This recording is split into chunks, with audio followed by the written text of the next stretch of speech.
Hi friends, welcome back to Mindful Bipolar Talks, a space where we explore the realities of mental health with heart, honesty, and hope. If you're new here, don't forget to like, comment, subscribe, and share this episode with someone who might need it. Your support helps us grow a community where no one feels alone in their struggle. Let's take a deep breath together and dive into something real: depression. For a really long time, I lived with two mysteries that quietly followed me everywhere I went. They weren't just questions, they were feelings, lingering shadows I didn't quite understand. And to be completely honest with you, I was scared to look deeper. Ever felt afraid to ask yourself what's really going on beneath the surface? Here's the first mystery. I'm now 40 years old, and throughout my life I've watched as depression and anxiety steadily increased. Not just for me, but across the US, the UK, and so much of the Western world. Year after year, the numbers climbed. And I kept wondering why.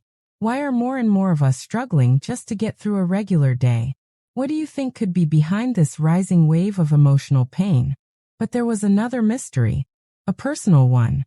When I was a teenager, I went to my doctor and told him something that felt hard to admit. I felt like there was this pain leaking out of me, like an invisible wound I couldn't explain or stop. It wasn't logical, and I felt so ashamed. Have you ever felt like something inside you was hurting, even if you couldn't quite explain why? My doctor listened and gave me an explanation, one that I now realize was well-meaning but far too simple. He told me I had a chemical imbalance in my brain, that my brain was just wired this way, and I'd need medication to fix it. So I started taking a medication called Paxil, also known as Seroxat, depending on the country. At first, it felt like a boost. I truly did feel better. Have you ever tried something that gave you hope, only for that hope to slowly fade? But soon the pain came back. I was given higher and higher doses. Eventually, I was on the maximum legal dose for 13 years. And yet I was still in pain, especially near the end. That's when I began to really ask, what's going on here? I followed the rules. I did everything the dominant story about depression told me to do. Why wasn't I getting better? Have you ever followed all the advice and still felt stuck? So I decided to dig deeper. For a book I was writing, I set off on a journey, literally. I traveled more than 40,000 miles. I spoke to some of the best researchers and thinkers around the world. I met people who had struggled and found healing in unexpected ways. And what I discovered changed everything I thought I knew about depression and anxiety. Curious where this journey led? At the heart of it all, I learned that science has now identified at least 9 different causes of depression and anxiety. Yes, biology plays a role. Our genes can make us more sensitive, and depression can actually change brain function. That's real. But here's the shocker. Most of the causes aren't in our biology. They come from the way we're living.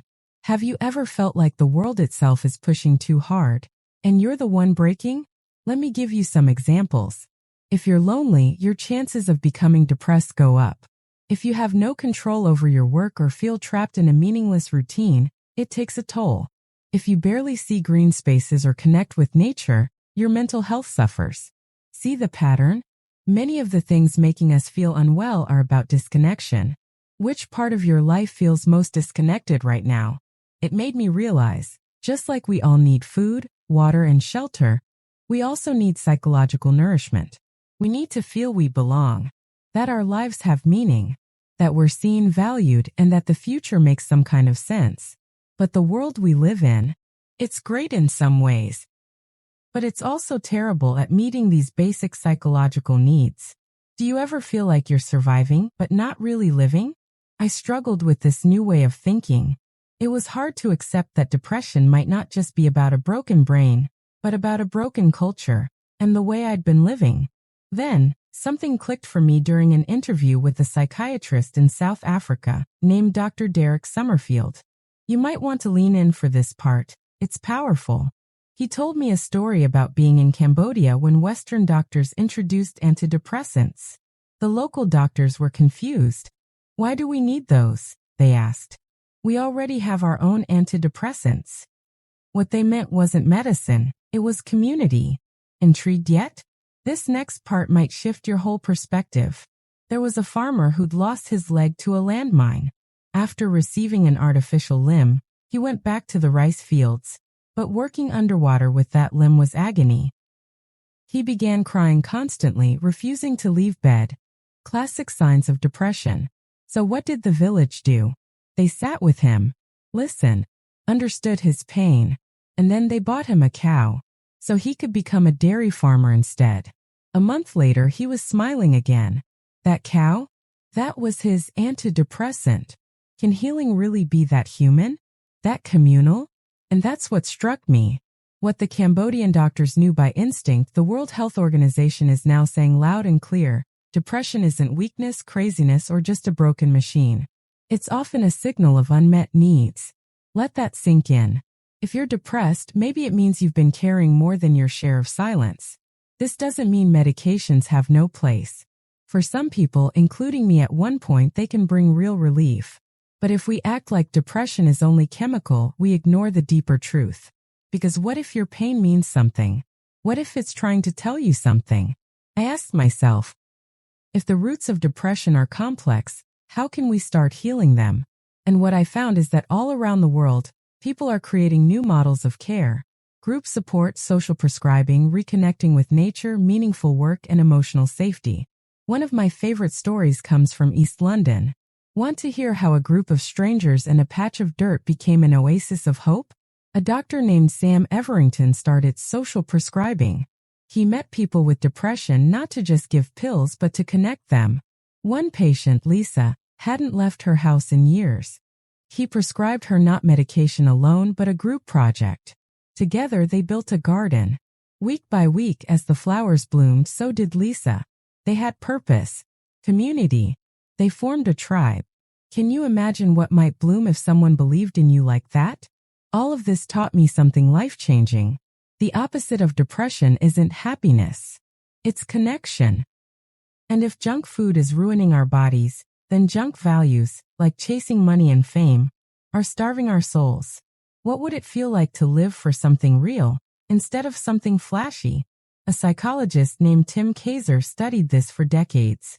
His research showed, the more we're driven by status and possessions, the more anxious and depressed we become. Not because we're greedy, but because we've been trained to look for happiness in all the wrong places. What's one thing that brings you meaning? Not for show, but for you. We live in a system that pushes us to neglect what really matters. But people are finding ways to resist. Kaiser created a group where people gather to share moments of true purpose and how to live by those values more. It's like a soul detox. Could we all use a little of that? And that brings us full circle. The more I learned, the more I realized, depression isn't some meaningless glitch in your mind. It's a signal, a messenger, a wake-up call. You're not weak. You're a human being with unmet needs. Needs that can be met together. So to everyone listening, if you're struggling, know this: you're not broken. You're not alone. And there are cows, gardens, and people waiting in places you haven't looked yet. Maybe healing starts not with silence, but with listening to yourself and to each other. Thank you so much for tuning in to Mindful Bipolar Talks. If this message resonated with you, help us grow this circle. Hit like, leave a comment, subscribe to the channel, and share it with someone who needs a little more understanding today. And remember, this video is for informational purposes only. If you are dealing with depression or anxiety, please reach out to a qualified mental health professional. Help is real and you deserve it. Until next time, be kind to your mind.